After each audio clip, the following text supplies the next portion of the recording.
அஸ்ஸலாமு அலைக்கும் எவ்ரிவன். எல்லாம் நல்லா இருக்கீங்களா? அல்ஹம்துலில்லாஹ் நானும் ரொம்பவே நல்லா இருக்கேங்க. நீங்களும் நல்லா இருக்கணும் சொல்லி அல்லாஹ்ட்ட துஆ செய்கிறேங்க. இன்றைக்கி ஒரு விஷயம் உங்கள்கிட்ட பேசலாம்னு சொல்லி நான் வந்திருக்கேங்க. ஆமாங்க, லைஃப்பில் சுயநலம்ன்ற அந்த ஒரு விஷயத்தை நீங்கள் எப்படி பார்க்குறீங்கன்றதை கமெண்ட்டில் நீங்கள் சொல்லுங்கள்.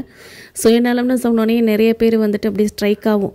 என்னடா இவங்க இவ்வளோ நெகட்டிவாக பேசுகிறாங்க, சுயநலமாக இருக்கணும்னு சொல்லி பேசுகிறாங்க அப்படின்லாம் நினைப்பாங்க. ஆனால் ரொம்ப ஹானஸ்ட்டாக சொல்லணும் அப்படின்னா சின்ன அளவு சுயநலமாவது லைஃப்பில் இருக்கணும் தாங்க நான் சொல்லுவேன் நான். ஏன்னா நம்ம வாழ்க்கையை நம்மளே கவனிக்கலைன்னா, நம்ம ஹெல்த்து, மன அமைதி, கனவுகள் கேர் பண்ணலைன்னா நாம் எப்படி மற்றவங்களுக்கு உதவி செய்ய முடியும்? கொஞ்சம் பேர் இருப்பாங்கங்க, உதவின்னு ஒருத்தவங்க வாயை திறந்து கேட்டாலே போதும், கொஞ்சம் கூட யோசிக்க மாட்டாங்க, தாங்கிட்டே இருக்கிற எல்லாத்தையும் தூக்கி கொடுத்துருவாங்க.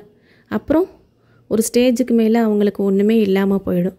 அதனால தான் சொல்கிறேன், சுயநலம்ன்ற செல்ஃப் கேர் வேணும்னு. சின்ன எக்ஸாம்பிள் சொல்லவா? விளக்கு எரியணும்னா அதுக்கு எண்ணெய் தேவை. அந்த எண்ணெய் அளவாக இருந்தால் எரியும், அளவுக்கு அதிகமாக இருந்தால் சிந்தி போயிடும். ஸோ ஃபஸ்ட்டு உங்களை நீங்கள் பாதுகாத்துக்கங்க. மற்றவங்களுக்கு நீங்கள் உதவி செய்யும்போது அது உங்களுக்கு பாதிப்பு வராதபடி ஒரு எல்லைக்கோடு வரையறைச்சிக்கங்க. இல்லைன்னு சொல்ல கற்றுக்கங்க. எல்லாத்துக்கும் நீங்கள் ஆமாம் சொல்லணுன்ற அவசியம் இல்லை. தேவையான இடத்துல சொன்னால் போதும். சுயநலம்னா செல்ஃப் கேருன்றது தெரிஞ்சுக்கங்க. சுயநலம் தேவை தான், ஆனால் அளவோடு வச்சுக்கங்க. அதுவே அதிகமாச்சுன்னா அது உங்களை தனிமைப்படுத்தும். சுயநலம் சமநிலையோடு இருந்துச்சுன்னா உங்கள் வாழ்க்கையை வெற்றிகரமாகவும் அழகாகவும் மாற்றும்.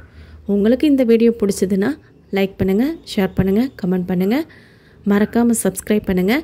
உங்களோட கருத்துக்களை கமெண்ட் செக்ஷனில் பதிவு பண்ணுங்கள். உங்களுக்கு மேற்கொண்டு இந்த மாதிரி வீடியோ வேணும்னா கமெண்ட்டில் ஒரு தம்ஸ் அப் போடுங்க. தேங்க்ஸ் ஃபார் வாட்சிங்.